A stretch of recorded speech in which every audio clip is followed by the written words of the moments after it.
Depuis la fin du XIXe siècle, la famille Cousseau fait partie intégrante du paysage landais. Depuis 70 ans, la maison Cousseau est une véritable institution portée par une dynastie dont l'engagement pour les valeurs de la belle hôtellerie française relève du sacerdoce.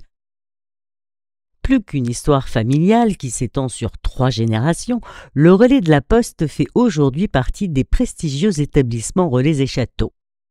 Temple de la tradition culinaire landaise, le restaurant gastronomique du Relais de la Poste est doublement étoilé au guide Michelin depuis maintenant 50 ans, un record de longévité et d'excellence pour un 2 étoiles dans l'histoire du guide Michelin, une table où l'on consacre les fiertés du vrai patrimoine gastronomique.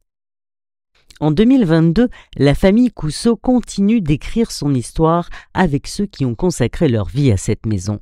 Jean, Annick, son épouse, Jacques, le frère de Jean, et Clémentine, la fille de Jacques, et les autres membres de la famille, Marcel, la sœur de Jean, Marion, sa nièce, et Hugo, son filleul, ne sont pas très loin non plus et contribuent eux aussi à écrire le livre d'histoire de cette incroyable famille.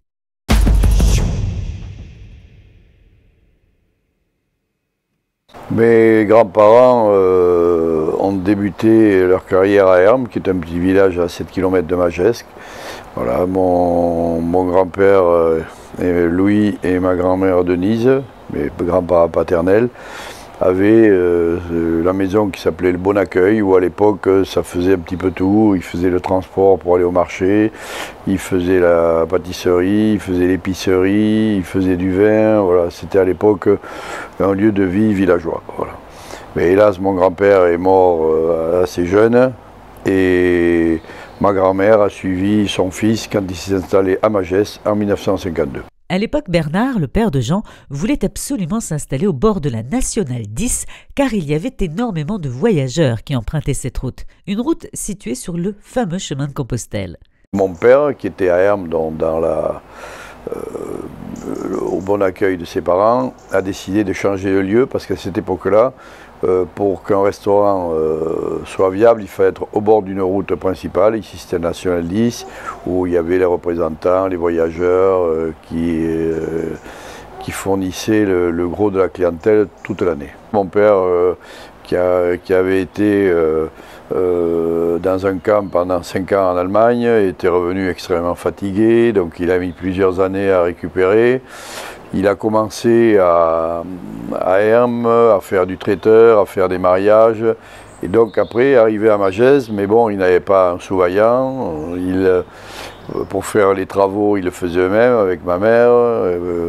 Il y avait une chambre plein sud où ils allaient manger comme il n'y avait pas de chauffage. Donc c'était quand même une épopée héroïque.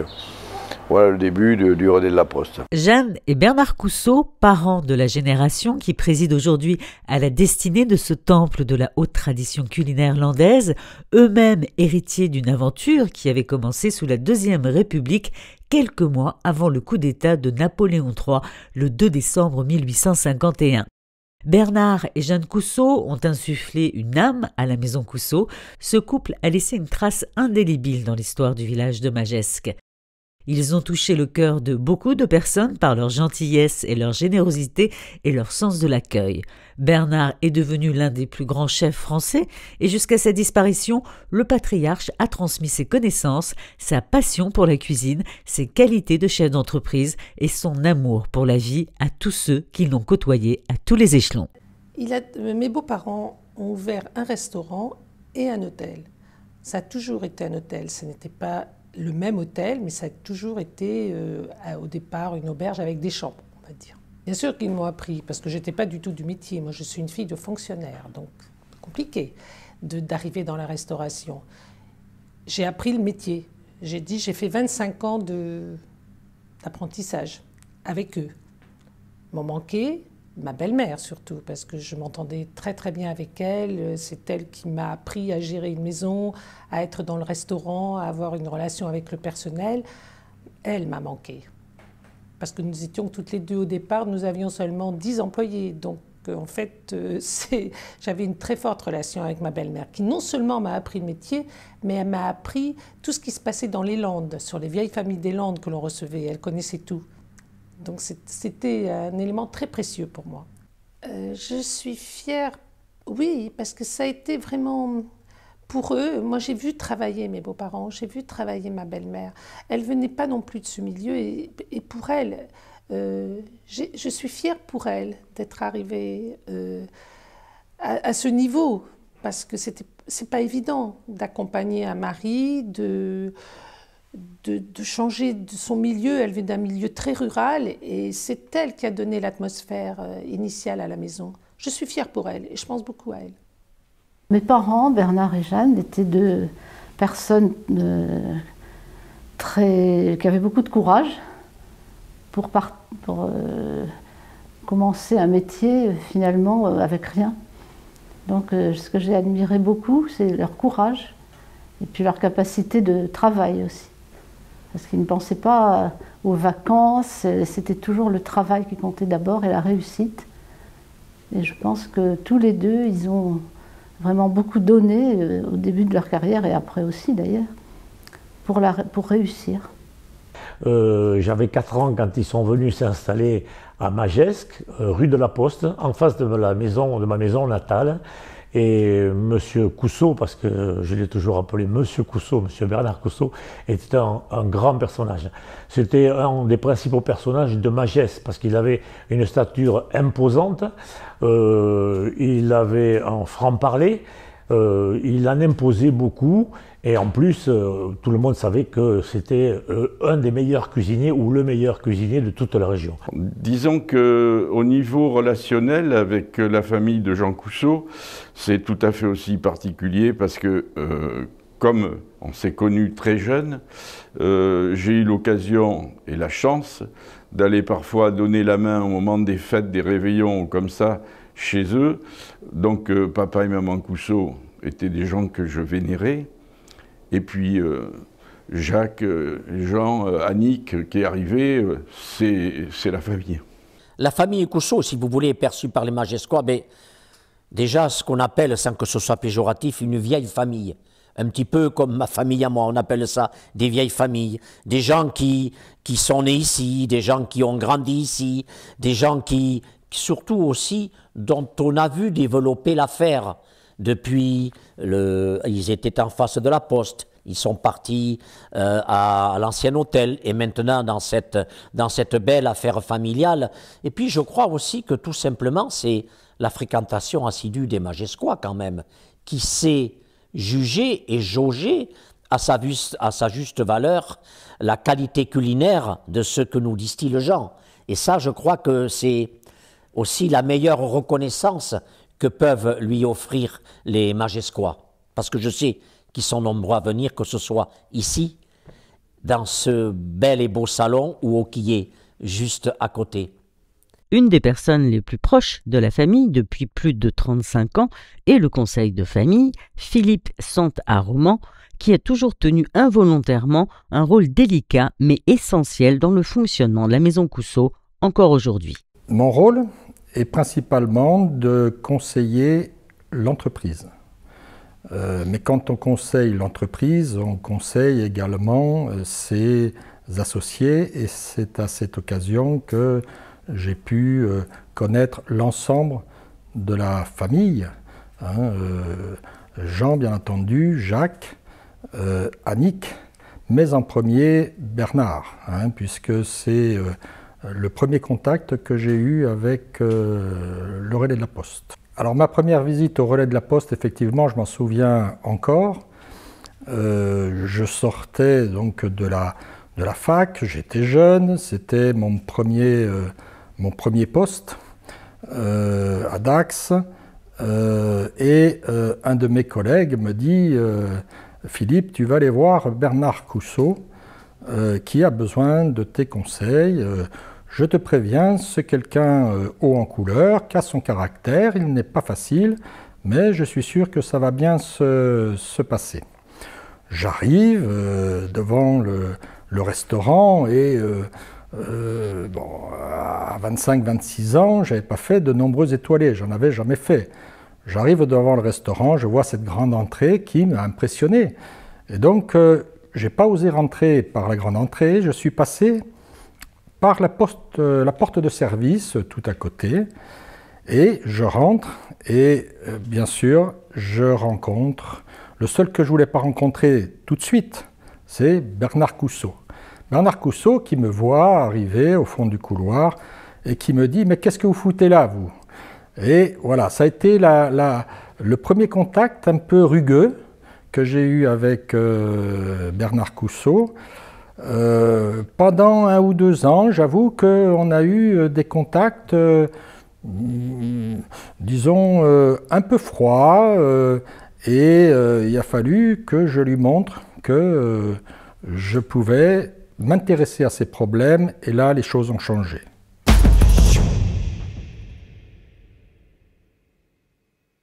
Depuis sa naissance en 1949, Jean Coussot est immergé dans le restaurant familial et aussi étonnant que cela paraisse, le chef qui fêtera ses 73 ans cette année se rappelle très bien de ses premières années à Magescq et de sa jeunesse au restaurant de l'Hôtel de la Poste. Il met alors la main à la pâte très tôt pour aider ses parents en cuisine et au service. J'avais 3 ans, donc je me rappelle très bien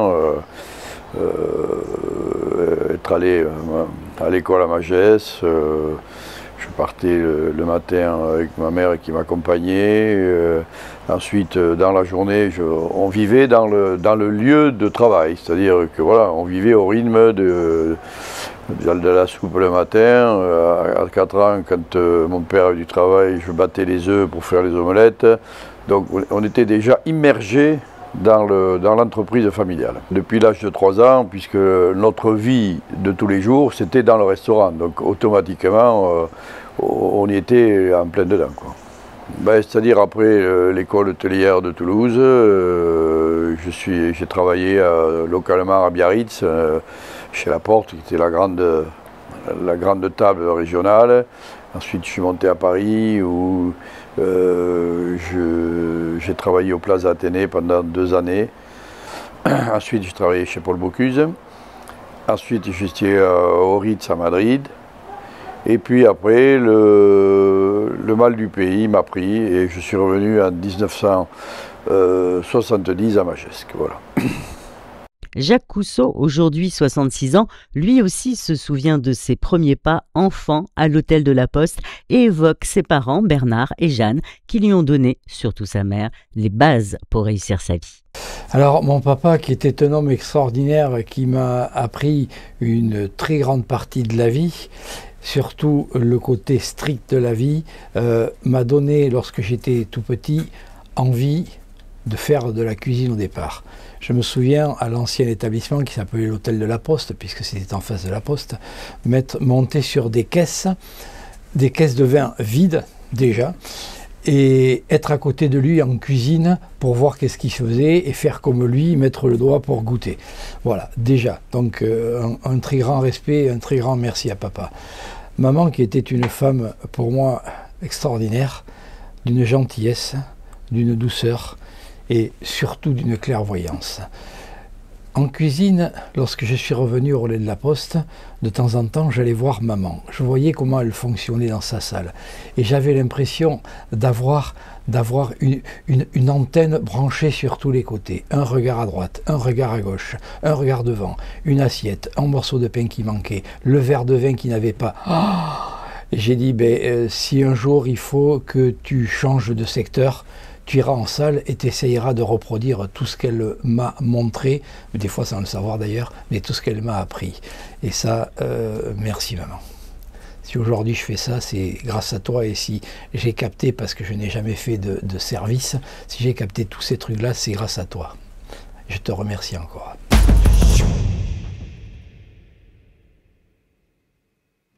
Jean, qui baigne dans ce milieu depuis tout petit et qui a toujours voulu faire le métier de son père, rejoint ce dernier à l'Hôtel de la Poste en juillet 1970. Ça s'est fait très naturellement. Mon père, quand à la fin de mes études, je lui disais je veux faire l'école hôtelière, tout ça, et il m'a étalé tous les inconvénients du métier. Un peu pour essayer de me dégoûter, mais bon, il n'a pas réussi. Et puis voilà, ça s'est venu très naturellement. J'étais toujours très proche de ma mère et c'est vrai que Même actuellement, quand je me pose certaines questions, je dis si maman était là, elle me répondrait. Elle savait tout. Elle avait fait des études jusqu'à 14 ans, elle avait son certificat d'études, mais elle savait tout. Ce qu'on appelle le bon sens.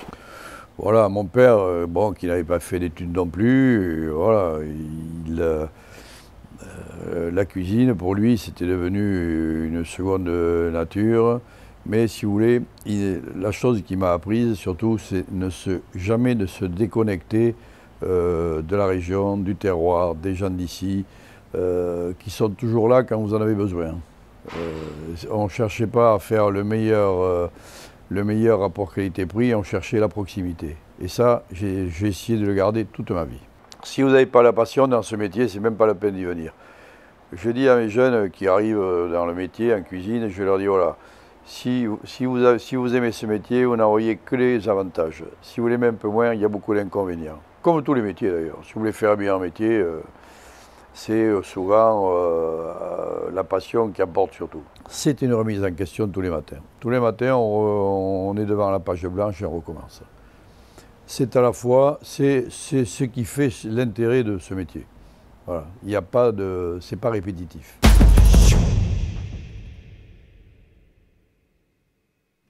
Jean et Annick Cousseau, son épouse, vivent ensemble depuis toujours et l'amour fusionnel qui les lie n'est pas prêt de s'arrêter.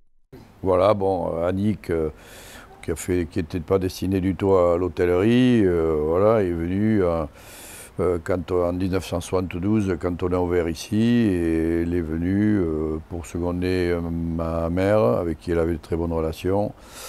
Et puis voilà, on s'est mariés en 1973. Et depuis, c'est elle qui s'occupe au niveau de la maison des Cousseau, toute l'administration, toute la décoration, les jardins, les travaux qu'il y a à faire dans les chambres. C'est-à-dire c'est un travail à plusieurs casquettes et elle a une part extrêmement importante dans la pérennisation du Relais de la Poste. Je suis aussi amoureux qu'il y a 50 et quelques années de mon épouse. On est un couple fusionnel, ça ne veut pas dire qu'on est toujours d'accord. Hein. Des fois on s'engueule un peu, mais c'est toujours pour la bonne cause. C'est 14 heures ou 15 heures de travail par jour et les jours de repos, c'est le bureau, c'est voilà, l'administration. La maison, on n'a pas beaucoup usé le parquet. Alors, avec Jean, il n'y a pas eu de rencontre, on s'est toujours connus. Donc, j'ai pas l'impression que les choses se sont faites, c'était une évidence. On ne s'est pas posé de questions.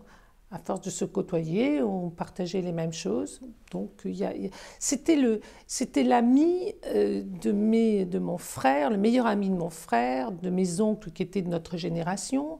Donc, il était tout le temps chez mes grands-parents, parce que ses parents n'avaient pas le temps de s'occuper de lui. Nous étions voisins. Il passait tous ces moments chez mes grands-parents. Donc, il n'y a pas eu de rencontre. Nous sommes toujours connus. Alors, sa première qualité, il est gentil avec tout le monde. Il est gentil et il est généreux. Donc ça fait que c'est quelqu'un avec qui on vit agréablement. Jean Cousseau a beaucoup de défauts, mais non, son principal, non, je ne veux pas dire, c'est pas un défaut, c'est un homme pressé. Il faut toujours courir derrière lui, il fait toujours 1000 choses à la fois.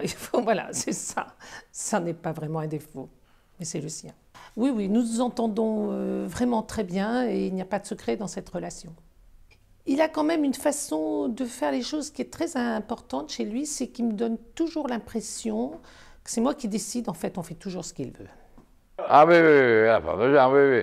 Oh, c'est une grande amie aussi, n'est-ce pas, que je connais depuis très longtemps. N'est-ce pas, qui est aussi native de la région, hein? Et c'est une personne aussi qui a toujours su accompagner Jean et qui l'a toujours soutenu. C'est ça qu'il faut dire aussi. Dans ces démarches qui ont été parfois difficiles, il faut dire les choses comme elles sont. Elle l'a toujours accompagné, elle l'a toujours beaucoup aidé, et je crois qu'il doit une partie de son succès à son épouse également, n'est-ce pas, qui est d'autre part une femme merveilleuse. Je vous en ai déjà parlé d'Annick Cousseau. Annick Cousseau, c'est la petite dernière. Il y avait son frère, Jean-René, qui était l'ami intime de Jean Cousseau parce qu'ils étaient très près l'un de l'autre. Et donc, mon neveu et ma nièce venaient en vacances chez moi, chez la grand-mère, chez ma maman. Et Jean Cousteau, bien sûr, qui était mon ami, était là. Et donc il a vu grandir la petite Annick. Nous aussi, on l'a vu grandir, mais on ne s'est pas aperçu qu'il se passait des choses entre eux.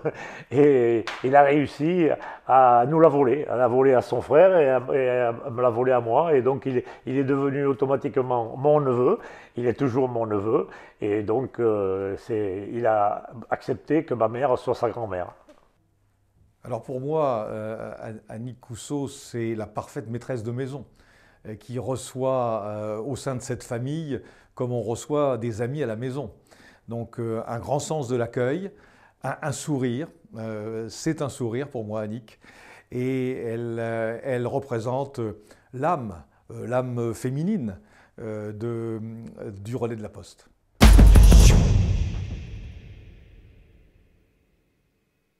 Arrivé au relais de la Poste en 1985 pour travailler avec son père et son frère, Jacques Cousteau est aujourd'hui avec Jean, Annick et Clémentine, l'un des 4 piliers de la famille. Mon frère Jacques, ça fait 40 ans que je travaille avec lui, donc comme on dit, quand on s'accroche, c'est toujours pour la bonne cause. Hein. Voilà, il n'y a pas meilleur collaborateur que quelqu'un de la famille. Des fois on s'engueule, mais on se réconcilie toujours rapidement pour le bien de tout. Parce qu'on partage toute la journée. Moi, je suis l'homme du matin, lui est l'homme du soir. Je pense que c'est réciproque et mutuel.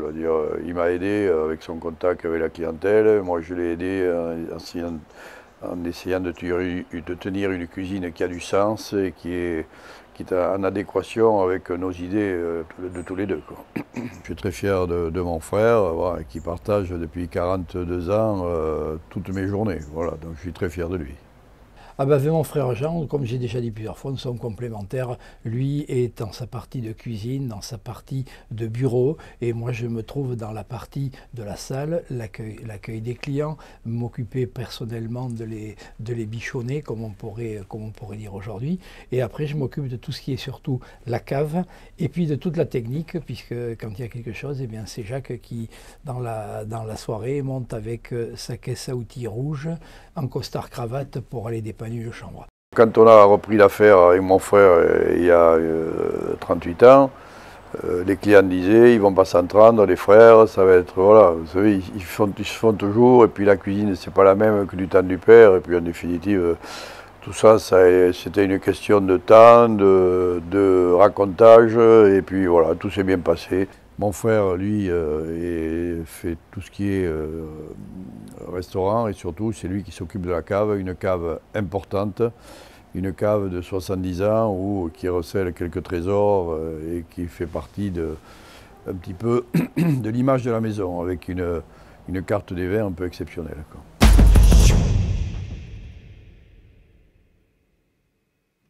Comme Jean, Annick et Jacques, Clémentine est une des pièces maîtresses de la maison Cousteau. Grâce à son père Jacques et son oncle Jean, qui l'a aidé à suivre des stages et travailler dans des restaurants gastronomiques avec qui il entretenait des relations avec les propriétaires, eh bien Clémentine a pu faire un apprentissage qui lui a donné les bases de la sommellerie et surtout de la cuisine. C'est elle qui a fait la démarche, en commençant par l'école hôtelière de Toulouse, puis l'Institut Paul Bocuse. Et ensuite, elle a travaillé dans des restaurants que je lui avais indiqués, qui sont tous mes amis. Et j'ai choisi des restaurants où le chef est le chef d'entreprise. Clémentine est une jeune fille qui pour moi avait déjà ça toute petite dans la peau. À l'époque, j'habitais au-dessus de l'hôtel, j'avais un appartement au-dessus de l'hôtel, et Clémentine descendait pour voir papa, ce qui était tout à fait logique, et papa était fier d'ailleurs. C'est que Clémentine, elle descendait, elle voyait des gens, et là elle a ouvert la porte. Bonjour madame, bonjour monsieur. Et elle était toute petite. Donc déjà, moi, ça m'a mis la puce à l'oreille pour la suite. Voilà. Donc je peux dire que du bien de Clémentine. Après, Clémentine, elle a fait une vie, et voilà quoi. Mon début de vie, je suis née à Bayonne. On est revenu, donc on a toujours vécu à Magescq. Et on avait un appartement au-dessus de l'hôtel. Donc depuis toute petite, en fait, j'entendais les bruits de la cuisine avant même de m'endormir. J'étais bercée par les bruits. Mon grand-père qui annonçait les bons au micro. Et puis le matin, au réveil, par toutes ces odeurs de fumée de poisson, de sauce gibier. C'est depuis toute petite en fait que j'ai baigné dans cette atmosphère-là. C'est vrai que quand on était petit, on descendait, on disait bonjour.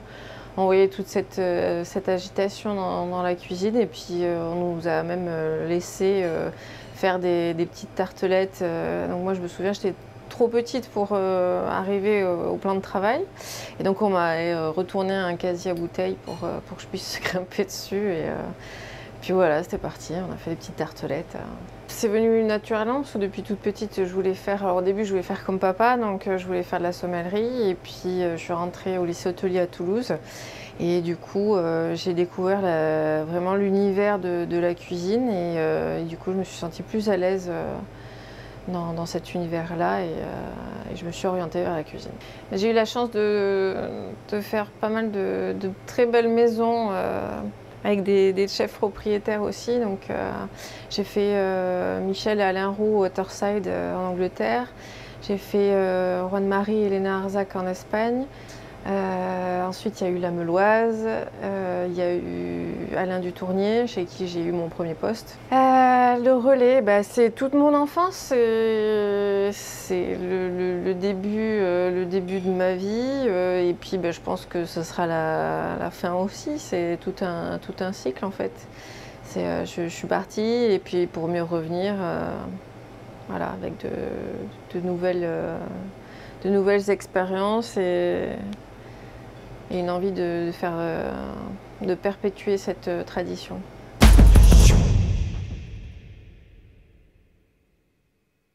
Jean, Jacques, Annick et Clémentine Cousseau sont extrêmement attachés à leur famille.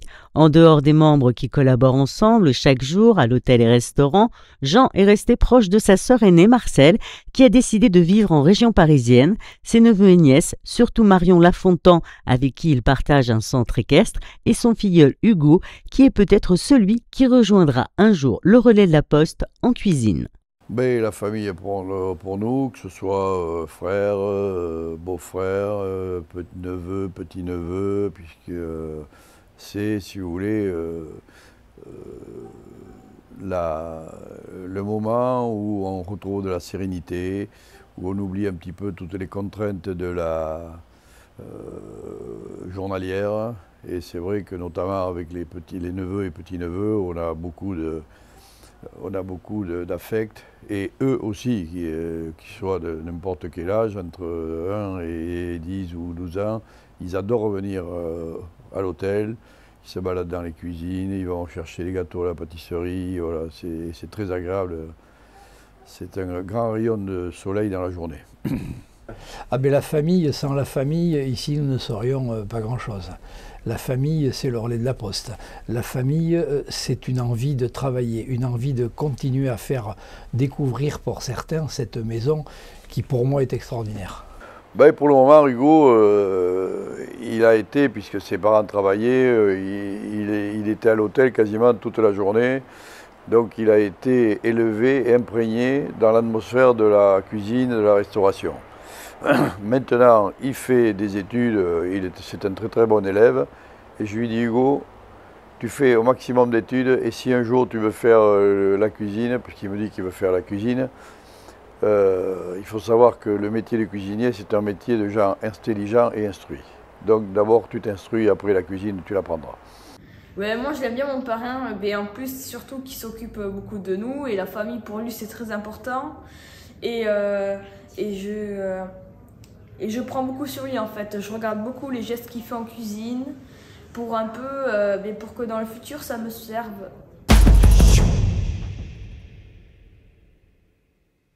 Rien qu'en le prononçant, telle une vague de l'océan Atlantique qui vient déferler sur nos plages, le mot Landes roule sous la langue et invite au voyage. Ce département est cher autant au cœur d'homme de Jean Cousseau qu'à ses mains de cuisinier. Les Landes, pour moi, ça fait 72 ans que j'y vis, c'est un endroit exceptionnel.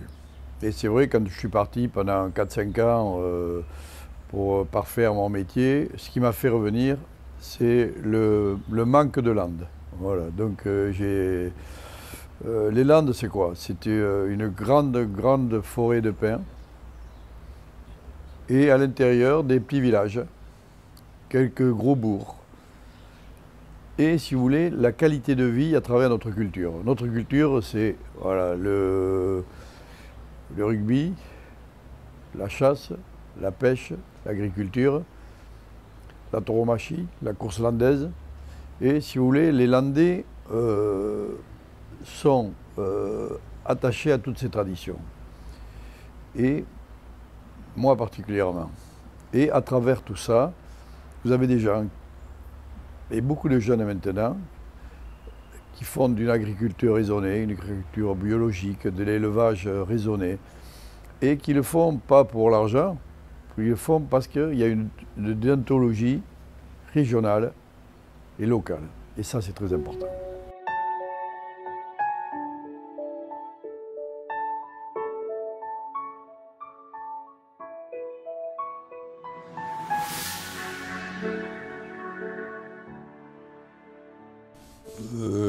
Ça paraîtrait peut-être un peu prétentieux de vouloir être ambassadeur des Landes en moi tout seul.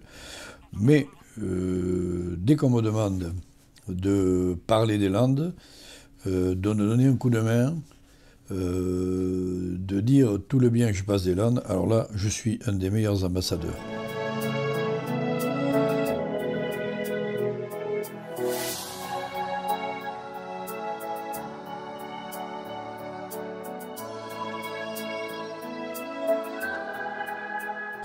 Alors le chêne de Nerthes, c'est le plus vieux chêne de toute la région ici.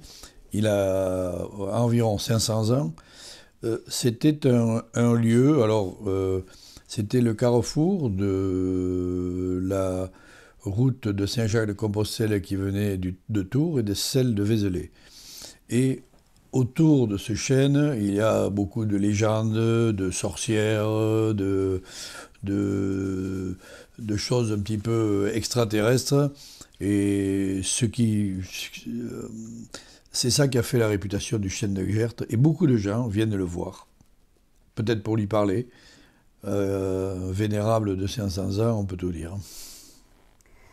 Alors, ce qui attire les touristes, c'est avant tout pour moi, hein, je suis landaise, c'est les grands espaces, les grandes plages, l'océan, les forêts, voilà, tout le sport, hein, le vélo, les pistes cyclables, le surf, bien sûr, hein, sur la côte sud des Landes, qui est très prisé par les touristes et par les locaux. Voilà, mais c'est aussi les Landes pour moi, et le sud des Landes en particulier, c'est aussi des terroirs, avec différents produits des terroirs. Et qui dit produits de terroir, c'est aussi la gastronomie qui est attachée. On a le kiwi de l'Adour, par exemple, les asperges, ici à Magescq, avec des producteurs, pas très loin. Voilà, et tous les produits de terroir, le foie gras, les volailles, etc. Sans oublier les cèpes à la belle saison. Sur notre territoire, dans le sud des Landes, on a aussi beaucoup de réserves naturelles, hein, le Marais d'Orx, le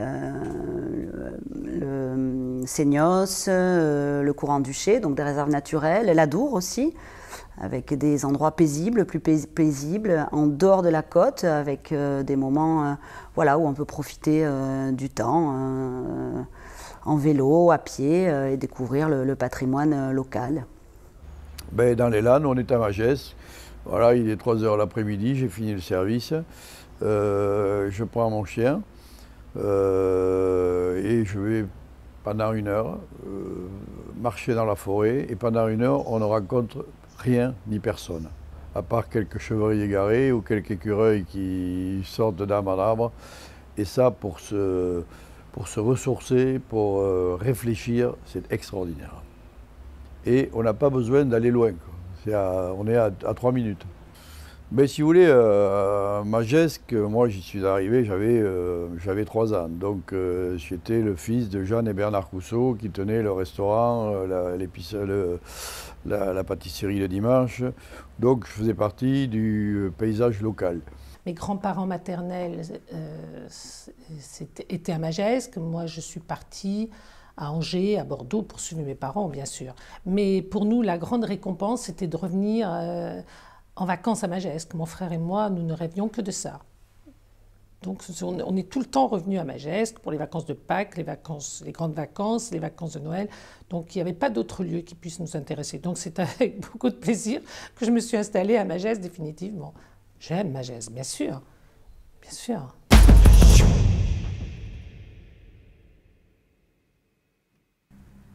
Le rôle d'une personne qui s'occupe d'une maison, d'abord. Cet hôtel a une petite capacité, donc il faut que les gens se sentent, quand ils arrivent chez nous, un peu comme dans une maison. Et c'est le fait d'avoir des clients habitués qui donne cette atmosphère. Mon rôle, c'est de les accueillir et de faire que tout leur séjour soit le mieux possible.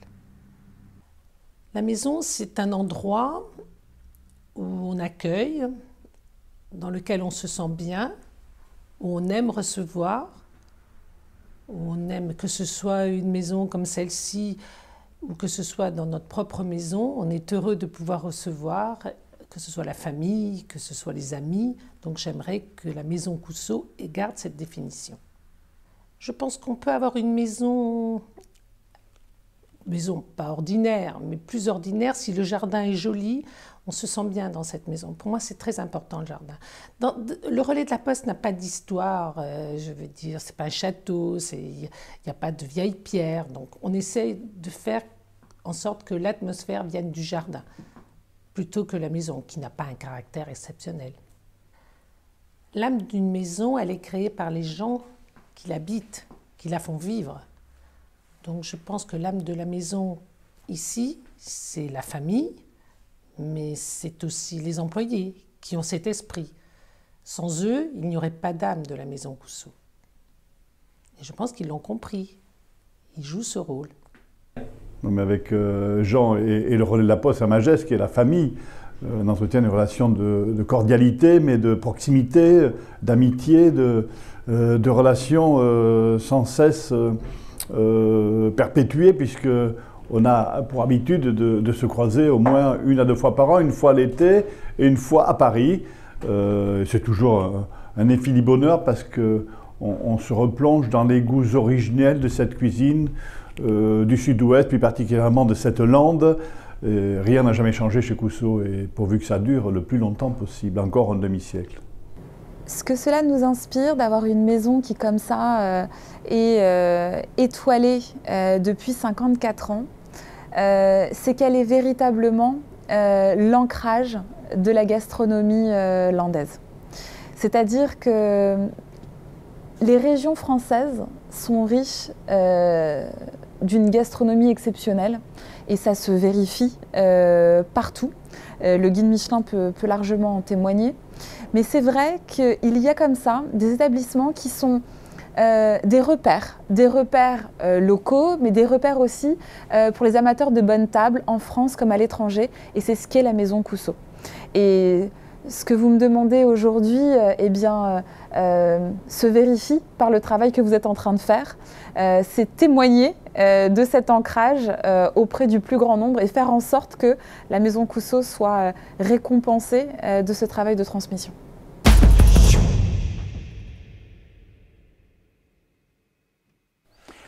Alors lorsque je me suis installé, je me suis rendu chez les Coussot pour leur proposer de leur louer une vitrine, d'exposer mon travail. Et de suite, j'ai eu un accueil qui m'a été réservé extraordinaire. Ils m'ont ouvert les portes, ils m'ont dit il n'y a pas de problème, vous pouvez exposer ce que vous voulez, à l'intérieur, à l'extérieur. Et j'ai trouvé ça fabuleux, et ça m'a de suite crédité, alors que je venais d'arriver dans cette région. Et ça m'a donné de l'assurance aussi. Ouais, ben Xavier, donc, on l'a connu à ses débuts. Il est arrivé de Bio, la Mecque des souffleurs de verre. Il s'est installé à Magescq, et puis petit à petit, on a eu, si vous voulez, des coups de cœur ensemble, et des clients qui ont beaucoup apprécié ces œuvres qu'on exposait dans notre parc sont devenus des clients de Xavier Carrère qui lui ont permis d'évoluer, d'agrandir et de devenir ce qu'il est maintenant. Donc il a beaucoup il a beaucoup de souvenirs de respect avec la maison, et nous, on a beaucoup de souvenirs de respect avec Xavier, sculpteur de verre.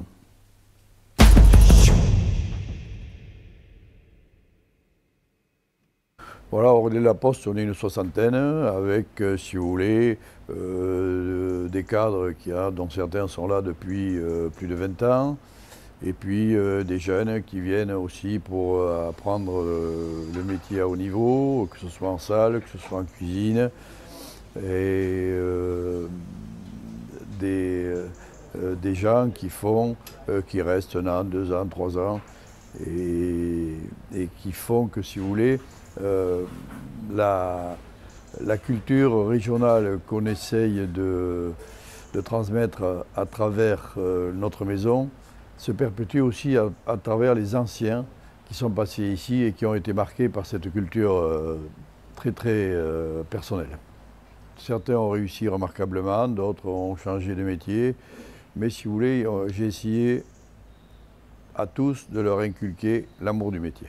Je crois que Jean a formé tant et tant de chefs qui sont partis en France, qui ont eu de très belles réussites, mais localement, Jean, il emploie quand même plusieurs dizaines. Je crois que ça va jusqu'à 60, 65 employés, et tous ces jeunes que je connais, ils ont pu faire construire à Magès grâce à lui. Ils contribuent à la vie du village. Ils font vivre notre école. Ils sont aussi investis dans le milieu associatif. Et ça, je crois que, vous voyez, c'est l'aspect économique dont on parle peut-être assez peu localement, que Jean aide à construire Magès et à faire vivre Magès à sa manière. Et pour moi, en tant que maire, j'estime que c'est un devoir de responsabilité locale de travailler, si vous voulez, un petit peu à la visibilité que doit avoir cette maison localement. J'ai une chance extraordinaire d'avoir un personnage qui s'appelle Daniel. Bonjour, donc je m'appelle Daniel Giuste, cela fait bientôt 25 ans que je travaille au sein du relais de la Poste à Magescq, et donc 23 années en sommellerie et 2 années en chef de rang. Et mon rôle en fait au sein de cet établissement a été de seconder Jacques toutes ces années, avec grand plaisir, et donc au niveau de la cave, pour le suivi, la gestion et tout ça, les commandes. Et maintenant je m'occupe un petit peu plus de la gestion aussi du restaurant dans sa globalité. Voilà, avec pour but principal que tous les clients qui rentrent dans l'établissement puissent se faire plaisir et passer un bon moment. Mais ça fait 25 ans qu'on travaille ensemble. Et Daniel, aujourd'hui, a évolué dans l'esprit de son poste. Il est toujours sommelier. Mais c'est lui qui me donne le petit coup de main et qui prend la place quand je suis un petit peu sur le reculoir. Voilà, donc c'est un garçon qui est extraordinaire, qui fait exactement la même chose que moi et qui drive l'équipe de la même façon. En cette année 2022, le relais de la Poste célèbre ses 70 ans de présence à Magescq. Le sourire de Mélanie Marenghi, chef de réception, lui monte jusqu'aux yeux, c'est elle qui accueille les clients de l'hôtel depuis des années. Les chefs de rang, Loïc Brun, Thierry Garot et Valentin Jacquard, prennent le relais pour servir chaque table. En cuisine, Jean Cousseau s'affaire au fourneau et donne les ordres à son second, Ludovic Mathieu, qui travaille non loin de Clémentine, et du chef pâtissier Cédric Levaux. À l'auberge Côté Quillier, l'autre restaurant, auberge de la famille Cousseau et ancienne résidence de Bernard et Jeanne, Antoine Latry, le chef de cuisine, travaille avec Aurélie Mathieu, responsable du Quillier, lieu favori des Magescois, qui propose une cuisine moins sophistiquée qu'au relais. La cave du relais de la Poste est l'une des plus belles du Sud-Ouest. Daniel Giuste a la chance de travailler avec 2 sommeliers, Marty Roux et Gwendal Lucas, une des personnes les plus importantes de la belle équipe du relais, et la gouvernante Nadine Subsol, qui veille au bon fonctionnement de la blanchisserie de l'hôtel. Enfin, un homme aussi important que Nadine est l'intendant William Sequeira, qui veille aux extérieurs de ce bel établissement.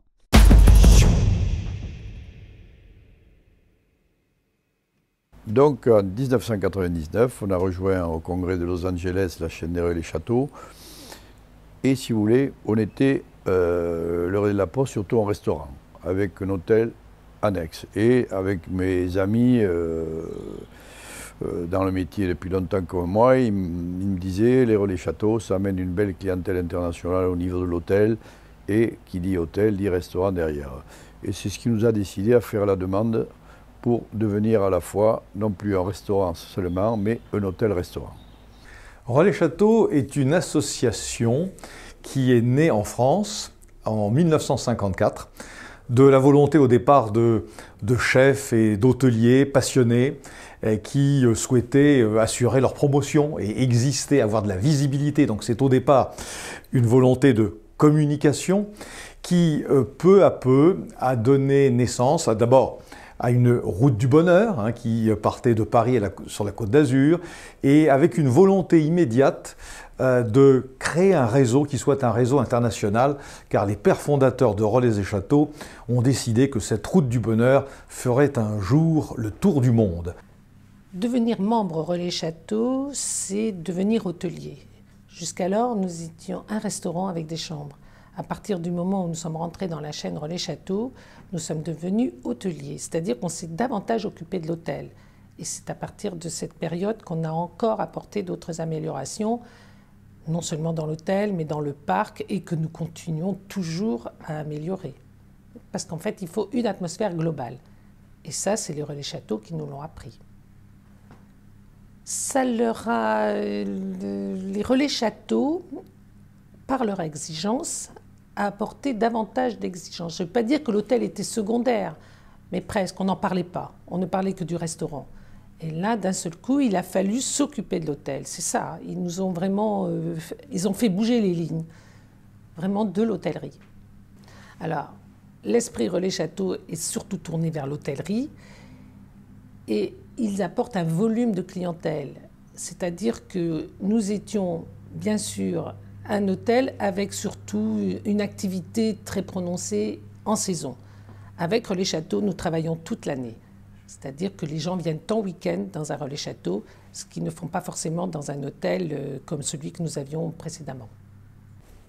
Un restaurant étoilé, bien évidemment, et surtout quand il y a plusieurs étoiles, brille sur chaque Relais Châteaux. Ce n'est pas pour autant une obligation. Il y a des Relais Châteaux, notamment à l'autre bout du monde, qui n'ont pas encore reçu la visite du guide Michelin. Le Relais de la Poste et la famille Cousseau, c'est véritablement l'incarnation d'un Relais et Châteaux. Alors d'abord, dans le mot relais de la poste, il y a le mot relais. Il faut rappeler que les relais de poste, c'était les premiers lieux où l'on pouvait s'arrêter, on pouvait se restaurer, c'était finalement les premiers restaurants. Donc il y a cette tradition-là qui est inscrite même dans le nom de la maison. Mais au-delà de ce nom, il y a surtout une famille vibrante, une famille passionnée, une famille qui incarne, encore une fois, la transmission. Je ne compte plus, mais je crois qu'on en est au moins à la 5e génération des Cousseau, et une transmission qui remonte d'abord à ces 2 étoiles, tout de même, ces 2 étoiles qui sont là, qui brillent sur cette maison depuis 1971, si je me souviens bien. Et par conséquent, il y a toujours eu, après Bernard Cousseau, avec Jean et Jacques, cette volonté de transmettre, cette volonté de continuer cette merveilleuse histoire familiale.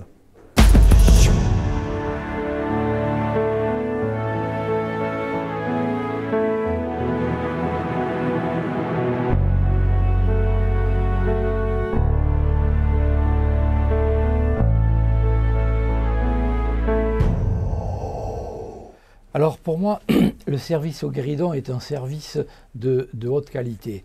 Pourquoi? Parce que le client nous aide sur le petit guéridon devant sa table, nous travaillons en face de lui, et le client, même s'il discute un peu, il s'arrête et il nous regarde travailler. Et je trouve que c'est extraordinaire que le client vous regarde travailler. Nous avons un métier, la salle, qui est un métier de service. C'est un métier qui doit être mis en avant. Nous ne sommes pas, comme certains pensent, des porteurs. C'est là où je suis heureux de dire que tous les employés que j'ai en salle se permettent de travailler devant un client et avoir vraiment un métier. Le plaisir de travailler, c'est de faire des découpages. c'est de faire des flambages. Et là, on se met en valeur. Et les flambages, pour moi, sont une chose extraordinaire. Le client, on fait par exemple une crêpe flambée à la période du mois de février, à la période de la Chandeleur. Ce client, il est attentif à ce que l'on fait, toute la préparation. Mais la table qui est à côté, l'autre table qui est un peu plus loin, regarde aussi. Et je trouve que c'est extraordinaire que les gens vous regardent travailler. C'est une récompense. Ce que l'on veut, c'est que le client se sente bien. Et la meilleure preuve, c'est qu'il a envie de revenir. Et quand il revient, puisque nous avons, nous, plusieurs générations de clients qui sont fidèles dans la maison, ça, c'est la satisfaction, bien sûr.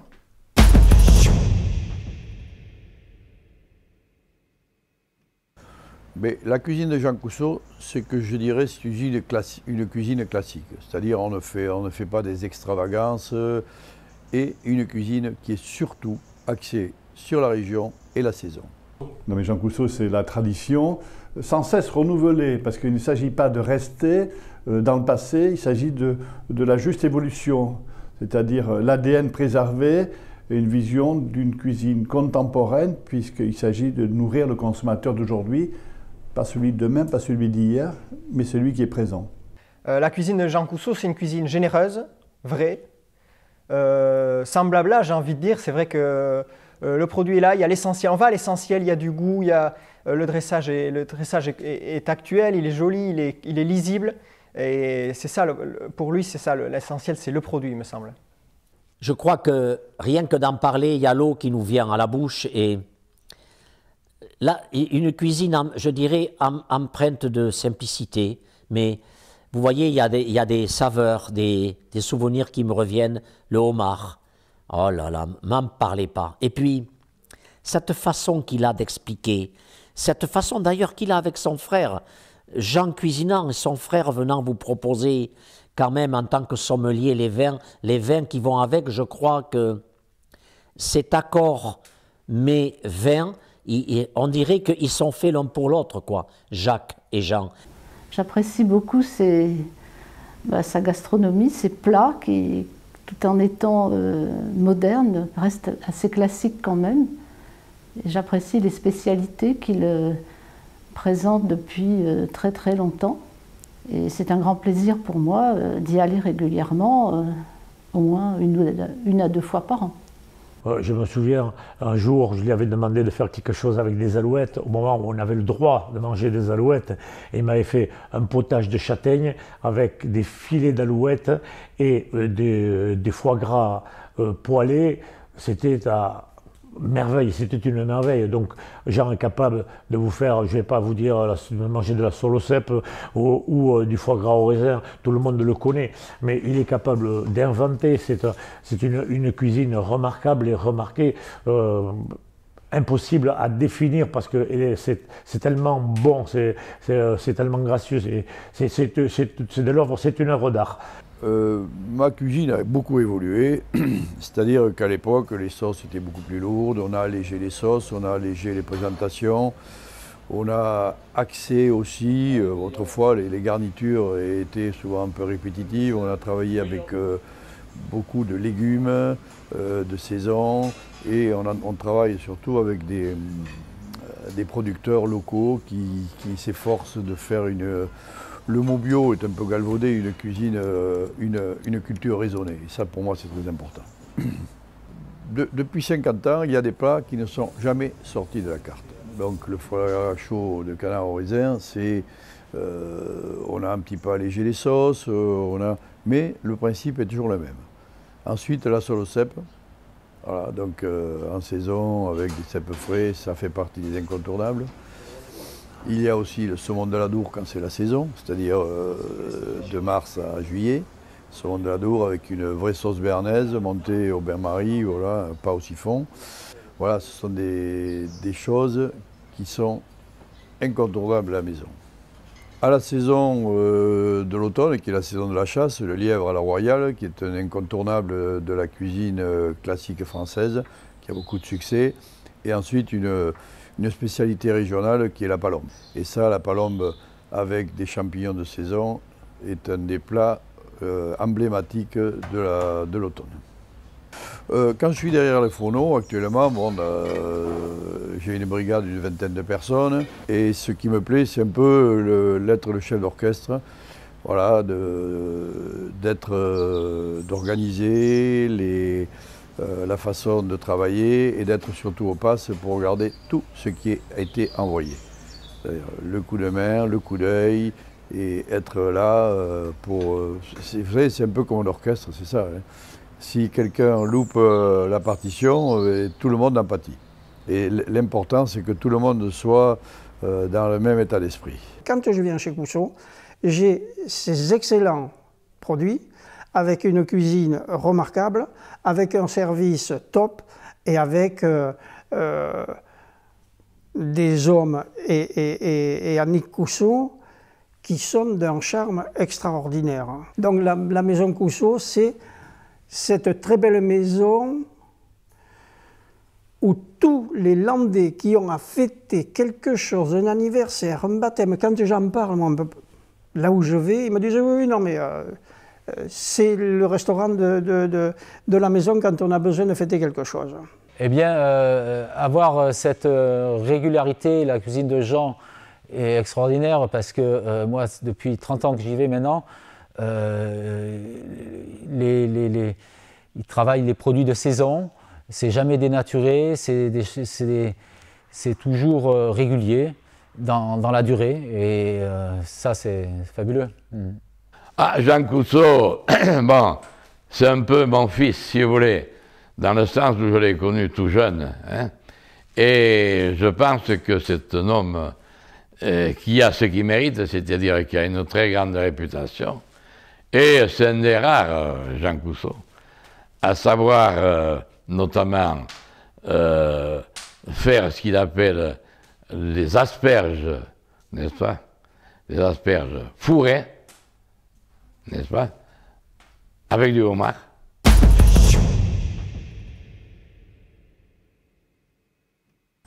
Il y a une chose très importante avec les producteurs locaux, c'est que certains, je travaille avec eux depuis 50 ans. Donc, si vous voulez, on n'a pas besoin de se parler. Ils arrivent, ils savent que c'est qui m'apporte. Je ne refuse jamais rien. Ouais, quand vous recevez des choses de 100, 200, 300, 500 km, ah, c'est pas terrible encore. Là, il n'y a jamais de souci. Que ce soit les producteurs de volailles, de foie gras, de légumes, de poissons, c'est toujours nickel. Et c'est une grande sécurité. Et en plus, il s'est tissé les amitiés, quoi. Donc, quand ils amènent ça, bon, on rigole, ils font un peu l'animation dans la cuisine, et ça, c'est très important, d'état d'esprit. Ben oui, travailler avec le relais de la Poste, c'est énormément de plaisir et puis satisfaction et une fierté de pouvoir leur vendre des belles pièces. Voilà, avec un bon étoilé dans la région, on va dire. Ben, les producteurs locaux, c'est un peu la même chose pour eux. Hein. Certains, ils sont en transmission également. Donc, j'ai eu la chance de connaître les enfants, que ce soit au primaire ou au collège. Donc, c'est vrai qu'on a tous des liens, en fait, de famille. Et du coup, je vois sur la nouvelle génération, en fait, on va travailler de la même façon. Donc où je produis une trentaine de légumes en agriculture biologique. Je les vends essentiellement en vente directe et après au restaurant Cousseau également. Marie Biarrotte, une des plus jeunes patrons pêcheurs de France. Christian Pussac, fidèle ami de Jean Cousseau, élève et propose ces canards qui font la réputation du relais de la Poste et de la cuisine de Jean. Il vient lui-même les livrer chaque semaine. Christian Claverie est lui le producteur qui est en charge d'attraper le fameux saumon de l'Adour en saison. Maraîchère bio sur Magesque, à la tête de l'exploitation familiale, Léa Gabaru a la responsabilité de livrer tous les légumes frais au restaurant des Cousseaux.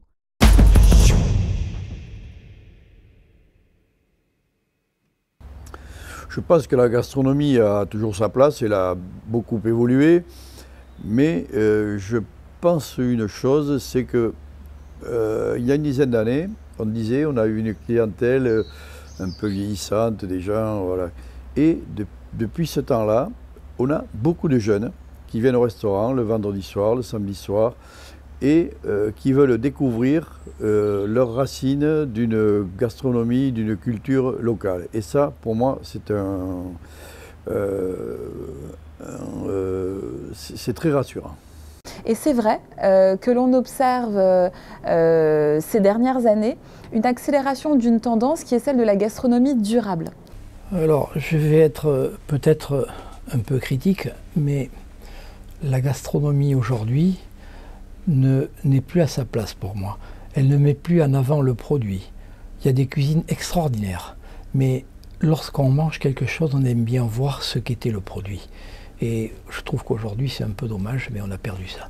Mais plus que jamais, la gastronomie a sa place, puisque c'est comme la haute couture, la haute gastronomie tire vers le haut l'ensemble d'une industrie qui s'appelle la restauration. Je pense que la gastronomie, c'est quelque chose à respecter. Alors le mot est un peu long, mais dans le monde où nous vivons, où il y a une tendance à l'uniformisation de la cuisine courante et des mangeoires qui servent le genre de même plat dans le monde entier, il est très important que nous protégions notre gastronomie, notre cuisine, notre histoire et nos territoires, parce que c'est tellement fort de pouvoir dévoiler au monde entier les secrets de la terre de nos ancêtres.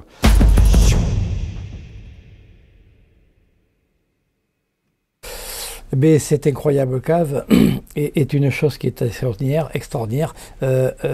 Lorsque papa, qui était tout seul avec maman, connaissait à peine un petit peu les vins, il avait des amis qui étaient des courtiers, des très grands amis à lui qui étaient de son âge, qui avaient été en captivité avec lui, qui lui ont dit « Bernard, on s'occupe de toi ». Et ils venaient le voir régulièrement « Tiens, Bernard, t'achètes ça, Bernard, t'achètes ça, Bernard, t'achètes ça ». Ils ont commencé à faire ce que j'appellerais ce fond de cave, qui lui nous a permis, au fur et à mesure des ventes de ce qui était fait, des belles bouteilles, des grandes bouteilles, de continuer à acheter, plus tout ce qu'on a laissé en possibilité d'achat pour les années suivantes. Ce qui fait qu'aujourd'hui, on est à peu près à 38 ou 39 000 cols ici dedans. Et je précise bien que tous ces cols appartiennent au relais de la Poste, c'est-à-dire à la famille Cousseau. Alors les prix en bouteille, on va faire partie de tout ce que tout le monde rêve d'avoir, la location de la Romanée Conti. Donc, bouteille de la Romanée Conti, il y a tous les millésimes qui existent depuis que j'ai réussi à rentrer dans la liste des heureux allocataires, c'est-à-dire depuis 1982. Donc, il y a de la Romanée Conti depuis cette année-là. Après, on trouve dans des choses, puisque notre vignoble de prédilection et surtout de proximité, c'est Bordeaux. On trouve des choses dans les grandes bouteilles, comme par ici, on trouve ici, le château Pétrus, qui est un grand cru classé exceptionnel, je dirais, de Pomerol. Voilà. Après, on a, pour moi, sur des vins qui ont une appellation qui est Sauterne. Mais un autre vin que l'on va avoir ici, qui s'appelle Château d'Yquem. Pour moi, Château d'Yquem est une particularité. Et je dis tout simplement, si Yquem est un Sauterne, que sont les autres? Donc pour moi, Château d'Yquem, c'est Château d'Yquem. Voilà, on trouve ceci. Après, on trouve des choses assez exceptionnelles aussi. Sur les blancs, on a le château Aubryon, qui est sur l'appellation Pessac-Léognan, qui est juste aux portes de Bordeaux. Et là, sur des blancs qui sont fabuleux.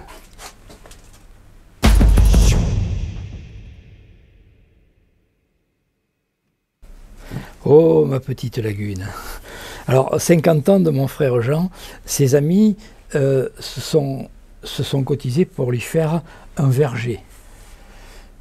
Mais Jacques, comme il n'a jamais été foutu comme tout le monde, lui, il a dit « Jean aime la vigne ». Ben, Jacques, il avait un ami qui était au château Malartigue-Gravière, qui était chef de culture, qui s'appelait Jean Pelatan.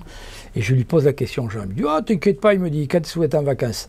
Ben, je lui dis « On part le 20 novembre. » Bah, il me dit « Le samedi suivant, je suis là. » Mon ami Jean est arrivé avec tout son matériel, je lui ai montré le terrain. Il a fait avec sa tarière, il a essayé de tous les secteurs, qu'est-ce qu'il fallait. Donc là, il a fait faire l'analyse des sols. Il m'a dit « Jacques, nickel. on va faire là, là, là. J'ai dit, mais si on met... Non, non, cette partie-là, elle n'est pas bonne. Donc, en plein milieu du terrain, donc il n'y avait rien à droite, rien à gauche. Donc en définitive, le verger que ses amis s'étaient cotisés pour les faire, eh ben, il a été mis à côté. Et la vigne est placée au milieu du terrain.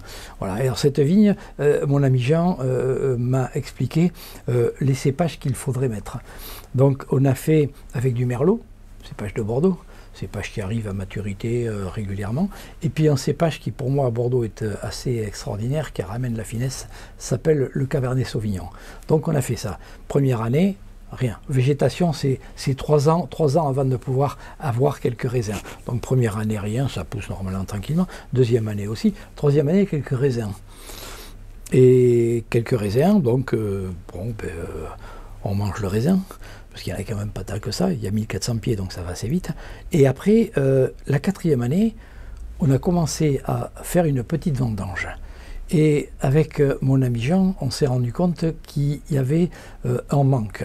Donc le sable, le sol ici étant un sable gris, une terre très grise, puisqu'autrefois il y avait la mer qui était à Magesque, puisque le nom de Majesque, ça veut dire la mer y est. La traduction de Majesque. Donc, il me dit, on va faire quelque chose. Alors, on réfléchit et on dit, on va apporter un 3e cépage, qui est le cépage de Madiran, qui s'appelle le Tanat. Donc, on a apporté le Tanat et on s'est rendu compte au bout de 6 ans qu'en définitive, l'équilibre se faisait entre la puissance, la finesse et l'élégance. Donc maintenant, on est à 50% de Merlot, 25% de Cabernet Sauvignon, 25% de Tanat. Voilà, très simplement. Et on vendange ça maintenant, on en est à la 20e vendange. Moi, c'était dans le plaisir. Après, ça a évolué d'une façon extraordinaire. Le maître de chai qui était avec mon ami Jean, qui venait de rentrer à Malarty-la-Gravière, a dit on va faire. Donc, il s'est occupé avec nous, tout ça. Maintenant, on a quand même une micro-vinification, je dirais. On n'a rien à envier aux grands, on fait comme eux. On a des cuves inox thermorégulées. Donc pour la vinification, c'est quand même une grande partie d'intéressante. On sait que le vin ne va pas monter en température, il ne faut pas le refroidir. On programme, tout est fait, inox, qualité, propreté, terminé. Voilà. Et après, on fait notre cuisine à nous, avec le vin.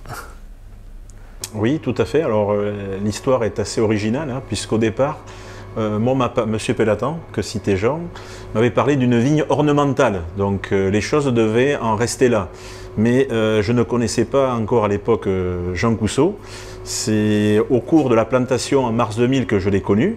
Et il m'a dit immédiatement, il nous a dit clairement qu'il était hors de question de faire une vigne ornementale, il tenait à faire son propre vin. Et c'est comme ça que l'histoire a démarré. On produit entre 800 et 1000 bouteilles par an. Hein. Il y a une petite production de rosé, de saignée, un rosé que Jean souhaitait, un rosé dit de gastronomie, qu'il peut donc sans aucun problème proposer au sein de ses restaurants. Et le rouge, il tenait absolument aussi à ce qu'on produise quelque chose qui est vraiment l'identité, la typicité locale des Landes. Donc on s'est, comme on dit, on a pendant 20 ans, on a essayé de travailler, d'avancer dans ce sens-là.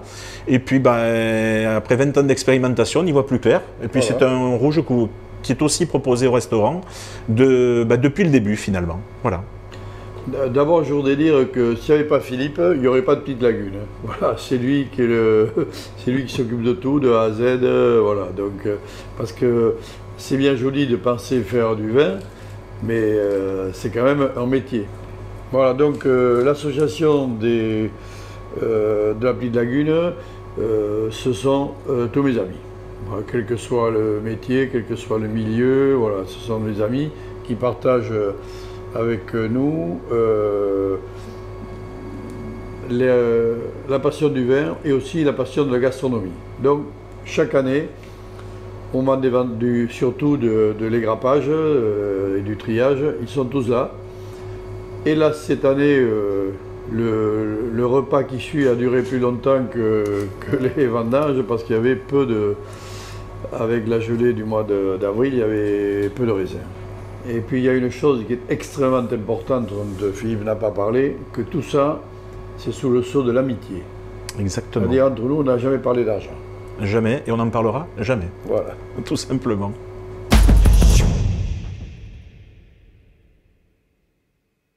Le guide Michelin est né en 1900, il est né avec le XXe siècle et comme on le pressentait, le guide Michelin a continué sa vie bien au-delà de ce XXe siècle puisqu'aujourd'hui nous en sommes à la 121e édition du guide Michelin, en tout cas pour la France.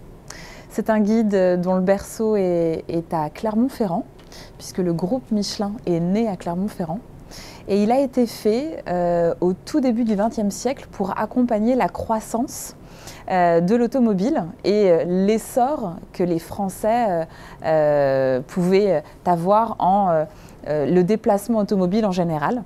Alors le travail d'un inspecteur du guide Michelin, il est fait d'abord de passion et de beaucoup de solitude aussi parce qu'il parcourt de nombreuses, il parcourt de grandes distances semaine après semaine, non seulement pour découvrir de nouvelles tables, pour suggérer aux amateurs de bonnes tables de nouvelles adresses, mais également pour aller visiter les établissements qui sont déjà référencés, qui sont déjà sélectionnés par le guide Michelin, parce que annuellement, il nous faut mettre à jour nos sélections. Les étoiles sont attribuées aux restaurants parce qu'elles récompensent le travail de toute une équipe. Mais mon père, pour lui, le guide Michelin, c'était toute sa vie. Il a eu la première étoile en 68. Et si vous voulez, quand il allait en voyage, il descendait toujours dans des étoilés Michelin. Il regardait les spécialités, il prenait les spécialités, il faisait des notes. Et ce qu'il y a surtout, son livre de chevet, c'était le guide Michelin. Tous les étoilés, il les connaissait. Et il connaissait les 3 spécialités qui étaient dans le guide Michelin. Où il disait tel endroit, tel... Pop, pop, pop. Voilà, c'était... Il avait une passion pour les guides Michelin qui le lui a bien rendu puisqu'il a eu une 2e étoile en 1971. Alors que j'étais là avec lui depuis 1 an. Voilà. Alors pour moi, je vais être très simple, très rapide. Pour moi, le guide Michelin, c'est la Bible du gastronome. Voilà la ligne. Oui, le guide Michelin, c'est une institution, 121 ans, c'est une belle histoire, une ADN préservée.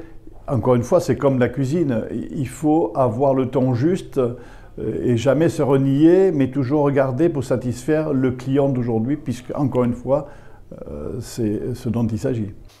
Déjà, il y a une relation avec mon père qui m'a appris beaucoup de choses, qui m'a transmis l'affaire. Et avec cette transmission, il m'a transmis son amour immodéré pour le guide Michelin. Voilà. C'est pas plus compliqué que ça.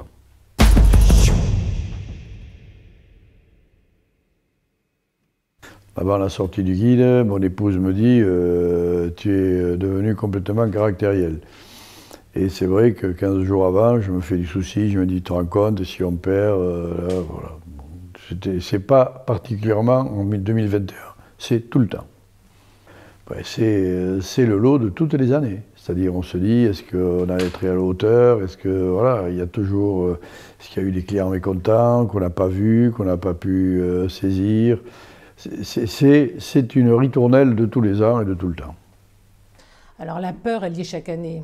Je ne vous cache pas que moi qui viens vraiment d'un milieu tout à fait différent, j'étais au départ très étonnée de cette angoisse au mois de février, de savoir est-ce qu'on aura toujours les 2 étoiles.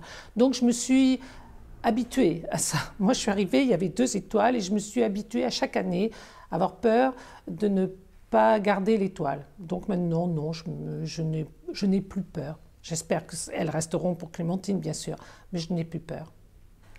Fière, oui, pour tous ceux qui ont travaillé pour ça, bien sûr, je suis fière pour eux. Le mot réussite ne me plaît pas. Je ne sais pas ce que ça veut dire, une réussite, parce qu'il y a trop de choses compliquées derrière. Je préfère parler, oui, de la fierté de tous ceux qui ont accompagné pendant toutes ces années, que ce soit en cuisine, que ce soit en restaurant, qui se sont appliqués à ce que ce moment de fêter les 50 ans de 2 étoiles, ils ont tous été impliqués dans cette fête. Et ils espèrent une fête. Ils l'espèrent vraiment. Ah ben oui, parce que 50 ans sans interruption, je trouve que c'est une chose qui est extraordinaire quand même. Et je remercie papa et je remercie Jean d'avoir contribué à tout ça. Ah, ça m'inspire énormément de respect surtout. 50 ans, moi j'ai à peine plus de la moitié, donc je ne me rends même pas compte de ce que ça peut représenter, mais 50 ans c'est énorme, il faut quand même y arriver à rester à 50 ans au top, garder 2 étoiles 50 ans, faire plaisir aux gens, les faire revenir, parce que moi je suis resté donc 4 ans ici et on voit tous les ans, c'est les mêmes personnes, les habitués, plus des nouveaux, toutes générations confondues. Ça veut dire qu'aujourd'hui au bout de 50 ans, il ne s'est pas essoufflé. Il y a cette créativité, il y a toujours cette envie, tout est là quoi. Donc 50 ans, bravo Jean. Alors 50 ans de 2 étoiles au guide Michelin, pour moi c'est la grande référence. 50 ans de 2 étoiles pour le relais de la Poste à Magescq, puisque c'est ce dont il s'agit. C'est sécurisant que dans cette France, il y ait des institutions qui durent, et j'espère que c'est encore reparti pour 50 ans, puisque la succession est assurée. 50 ans d'affilée pour un restaurant 2 étoiles, c'est exceptionnel, c'est merveilleux. C'est merveilleux parce que cela vient récompenser le travail d'une équipe et surtout d'une famille. Les grands établissements, les grandes maisons, et là j'ai même envie de dire en l'occurrence les grandes auberges, puisque quelque part on est en train ici de confirmer qu'une auberge ça peut être un établissement merveilleux. Ces établissements-là, ils ont réussi à perdurer parce qu'ils ont réussi non seulement à se renouveler, mais à transmettre. Et la transmission, je crois que c'est une des valeurs cardinales des restaurateurs. Et quand ceux-ci sont capables, comme Jean, de prendre de son papa, Bernard, ou de travailler avec son épouse, Annick, de partager aussi une partie du fruit du travail avec son frère Jacques, qui est en salle, et qui commence à transmettre aussi les valeurs de la maison à Clémentine, eh bien, on voit bien qu'ici, il y a tout un écosystème qui est mis en place, où la générosité prime sur les recettes qu'on a envie de conserver pour soi. Au contraire, on les partage, on les transmet. Et c'est sans doute pour ça qu'aujourd'hui, du foie gras chaud au raisin, en passant par le tourneau-d'eau de bœuf avec cette merveilleuse sauce bernaise dont les équipes du guide Michelin parlent régulièrement, eh bien, on est très très heureux de voir que la tradition perdure et elle perdure au meilleur niveau. 50 ans de 2 étoiles, c'est quand même une performance. Et j'ai beaucoup d'admiration pour mes parents et mes frères qui ont pu réussir à garder ces 2 étoiles pendant 50 ans. Obtenir la 2e étoile pour la 50e année consécutive pour Tati et Parrain, c'est vraiment exceptionnel et c'est tout le mérite qu'ils ont.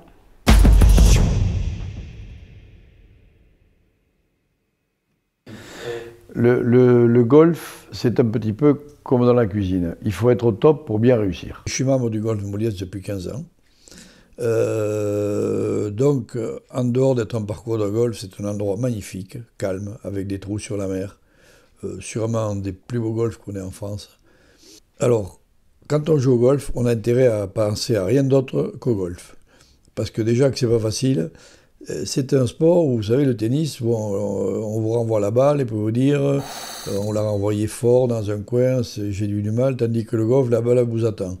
Donc si vous faites un mauvais coup, il n'y a que votre faute. Alors je n'ai pas de passion particulière pour les chevaux, mais ma nièce, bon, que je côtoie depuis plus de 30 ans, dès son plus jeune âge, elle a été passionnée par les chevaux.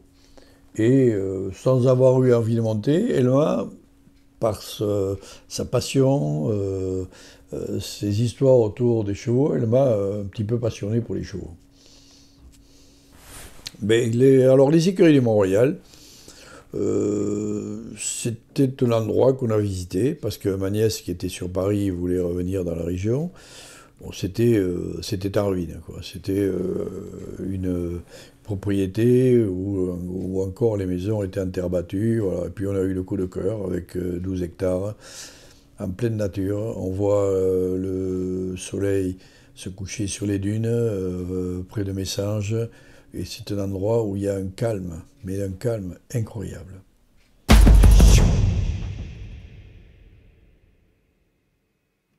Elle travaille avec moi depuis 5 ans, donc elle m'a amené sa jeunesse, son travail dans des restaurants étoilés, et moi je lui ai apporté, si vous voulez, 70 ans d'expérience à travers des produits, des producteurs, une façon de voir la cuisine, des précisions dans les sauces et dans les apprêts saisonniers. Et elle a très bien, si vous voulez, adhéré à ce schéma qui lui a été aussi, et c'est aussi l'héritage de son grand-père. Donc, à travers moi, c'est ces 2 générations qu'elle honore, et je pense qu'elle a, si vous voulez, le recul pour penser que c'est pour elle ça l'avenir. Jean est là pour l'accompagner encore un moment, pour la peaufiner, pour qu'elle puisse avoir tous les petits détails qui ont fait sa grande différence avec les autres agents. Et ça, j'y crois beaucoup. Il y a une volonté. Elle a une chance, c'est qu'elle s'est trouvée dans des cuisines la seule fille. Très fière qu'elle reprenne la cuisine du Relais, pour suivre ce que nous avons fait. Et surtout, une chose, c'est que si son grand-père était là aujourd'hui, il serait heureux de savoir que sa petite fille, parce que lui le sentait déjà quand il la voyait en bas, fasse la cuisine et prenne sa suite. Si j'avais un conseil à donner à Clémentine, c'est de continuer à travailler avec envie, avec passion. C'est tout. C'est prendre le relais, propre et au figuré. C'est bon. D'abord, c'était inespéré que quelqu'un prenne non seulement les commandes de la maison, mais les commandes de la cuisine, d'une part. Ensuite, cette démarche est courageuse de sa part. Donc, nous voulons l'accompagner du mieux possible. Et le fait que ça fonctionne si bien en cuisine, entre elle et son oncle, c'est vrai que ça aussi, c'était inespéré. Donc, on a beaucoup de chance. On croit en l'avenir. On a raison d'y croire. Tout se présente merveilleusement bien. Et je pense que Clémentine est très motivée pour continuer cette tradition. Elle a eu une bonne formation et elle est très très impliquée dans tout ce qu'elle fait. Donc je pense qu'elle est tout à fait capable de continuer cette tradition. Et voir la fille de son frère arriver en cuisine avec beaucoup de talent, parce que je connais Clémentine depuis très longtemps, donc c'est très rassurant pour la suite. Et lui aussi, depuis 2-3 ans, je le vois rayonnant, plus à l'aise, plus décontracté, sachant pertinemment que la maison n'est pas prête à sombrer et il va avoir certainement quelqu'un qui va lui succéder, et c'est cette succession qui va être prise par Clémentine, donc sa nièce, c'est quand même quelque chose de formidable pour la maison Cousteau. Je me réjouis personnellement, connaissant Clémentine, de l'avoir arrivée dans cette maison et perpétuer ainsi, je crois que d'ailleurs ça lui est très à cœur, perpétuer ainsi ce qu'elle a appris, parce qu'elle est quasiment née dans les cuisines, elle vivait au sein de cette maison. Elle a eu d'ailleurs la très bonne idée d'aller découvrir le monde, d'aller enrichir son expérience chez d'ailleurs des chefs Relais-Château. C'est aussi ça la force de la famille Relais-Château, c'est que cette famille est accueillante et cette famille est formatrice. Et d'aller chez Jacques Chibois, chez la famille Arzac, de l'autre côté de la frontière, à Saint-Sébastien, c'est pour elle, certainement, ça a été pour elle une source d'enrichissement personnel. Clémentine Cousteau est la relève. Jeune femme indépendante et inspirée, elle poursuit la lignée d'une famille de grands cuisiniers et de grands hôtes. Le relais de la Poste sera bientôt dirigé par une femme qui accepte son héritage comme un cadeau. Elle a l'avenir, la jeunesse et l'envie devant elle.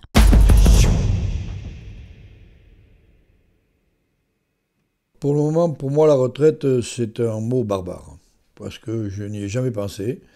Donc on verra bien. Vous savez, on peut rien quand on a plus de 70 ans, on ne peut rien prévoir. Il faut aller au jour le jour. Et je viens toujours avec autant de plaisir le matin travailler dans mon relais de la Poste. Longue vie à Jean, à sa famille, à l'établissement et surtout à Clémentine qui vient de prendre la lourde charge de la succession. Oui, alors donc j'ai consacré une grande partie de ma vie au relais de la Poste et c'est un grand plaisir d'avoir contribué à tout ce qui s'est passé, tout ce qui se passe encore.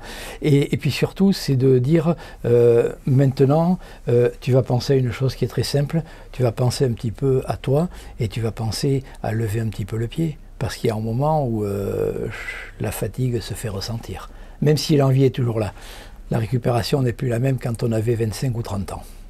Le message que j'aimerais faire passer, c'est d'abord à tous ceux qui vont regarder cette vidéo pour présenter la maison, pour qu'ils comprennent bien ce qu'est la maison Cousseau.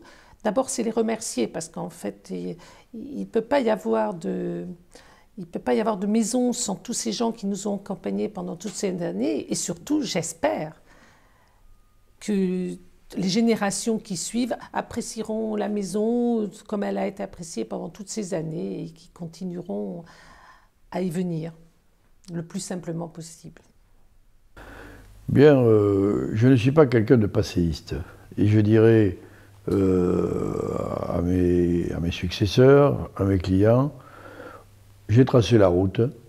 Maintenant, s'il y a des orientations différentes, je suis sûr que ça sera très bien, parce qu'il y aura toujours derrière la mémoire du grand-père, du père ou de l'oncle. Voilà, donc j'ai donné ma vie à cette maison.